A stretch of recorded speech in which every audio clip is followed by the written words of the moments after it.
Annie Moore, a 15-year-old Irish girl, was the first immigrant processed at Ellis Island on January 1st, 1892. She received a $10 gold coin, more money than many immigrants had ever seen. But for the millions who followed, their welcome would be dramatically different. In the next 15 minutes, I'll walk you through the real Ellis Island experience, the terrifying medical inspections that separated families forever, and the psychological tests designed to exclude Southern and Eastern Europeans. Annie's hopeful journey stands in stark contrast to the fear countless others faced. What truly waited behind America's celebrated Golden Door? The actual footage and photos reveal what they didn't want Americans to know. What would you do if your only chance at survival meant crossing an ocean in conditions so terrible that many didn't survive the journey?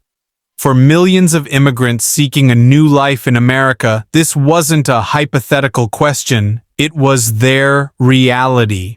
The journey began in steerage, the lowest deck of the steamship where third-class passengers were packed like cargo in a floating coffin of shattered dreams. Hundreds of strangers shared dimly lit compartments barely large enough to lie down, breathing air thick with the stench of unwashed bodies, vomit, and human waste. With virtually no ventilation, disease spread rapidly as bodies weakened from constant seasickness. Many never left these quarters during the entire 2-week voyage, their spirits diminishing with each passing day. Food only compounded their suffering. Steerage passengers survived on hard bread that could crack teeth, questionable salted meat, and occasional wilted vegetables, a diet causing widespread malnutrition among people already vulnerable to illness.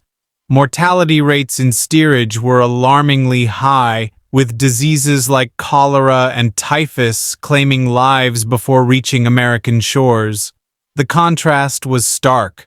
A few decks above, first and second-class passengers enjoyed private cabins, fresh food, and entertainment. These wealthy travelers would be processed directly on their ships upon arrival, while steerage passengers faced the additional ordeal of Ellis Island's humiliating inspection process. Immigration patterns shifted dramatically during this period. The late 19th century brought primarily Northern and Western Europeans, Irish escaping famine, Germans fleeing political unrest. By the early 1900s, Southern and Eastern Europeans dominated, Italians, Poles, and Russians, escaping poverty and persecution. Steamship companies profited tremendously from human desperation, charging exorbitant fees that often represented a family's entire savings while advertising comfortable accommodations that were actually closer to prison conditions. After enduring this brutal journey, imagine the emotional weight when immigrants first glimpsed the Statue of Liberty rising from the harbor. This symbol of freedom brought tears to countless eyes, even as uncertainty gripped their hearts about what awaited them at Ellis Island. Would they be among those allowed to stay or sent back after sacrificing everything? That glimpse of Lady Liberty's torch quickly faded as immigrants faced their next challenge, the medical inspection line. After enduring weeks at sea, they now had to pass through what many called the most dreaded doorway in America, where doctors made life-altering decisions in mere seconds. This was America's human filter. For many immigrants, the psychological toll began before they even reached the inspection hall. The fear of separation hung heavy in the air, creating scenes of such profound anxiety that even hardened immigration workers struggled to witness them day after day. As immigrants climbed the stairs to the Great Hall, they underwent the 6-second physical. Doctors positioned themselves along the stairway, watching for weakness, disease, or disability. They scrutinized each person's gait, breathing patterns, and overall demeanor, Any anomaly could mark you for further examination. Doctors chalked mysterious letters on the backs of those deemed defective: L for limping, E for eye problems, H for heart issues, and the dreaded CT for trachoma.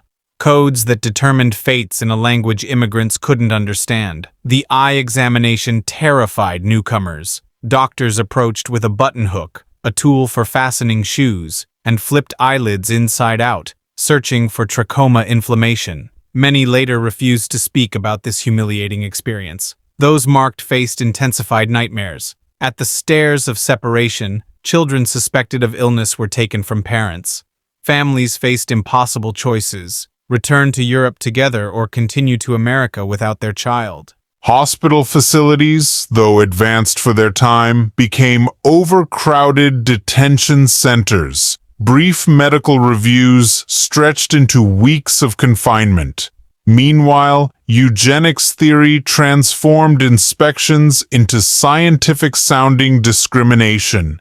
Mental capacity tests identified supposedly feeble-minded immigrants, with puzzles favoring those familiar with American culture, deliberately disadvantaging Southern and Eastern Europeans.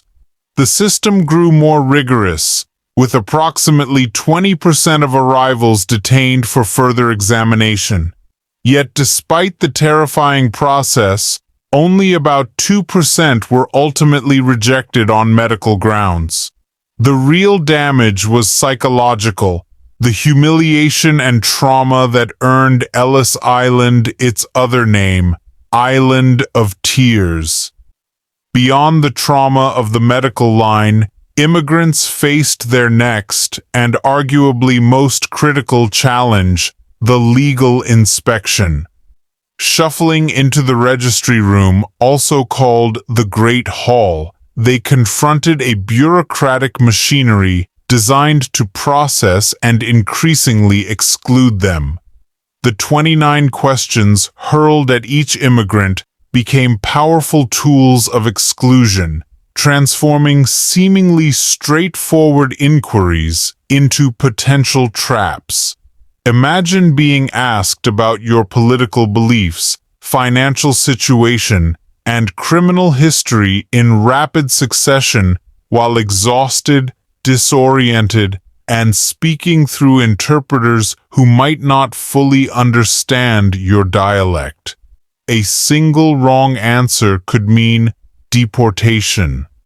As one oral history account describes, they fired questions so quickly in a language I barely understood. My heart pounded with each word, knowing my family's future hung on every answer. These questions served as deliberate filters. Questions about anarchism specifically targeted Italians and Eastern Europeans, stereotyped as political radicals. Questions about financial resources allowed officials to reject anyone they deemed likely to become a public charge. This growing exclusionary approach reflected powerful forces working to restrict immigration.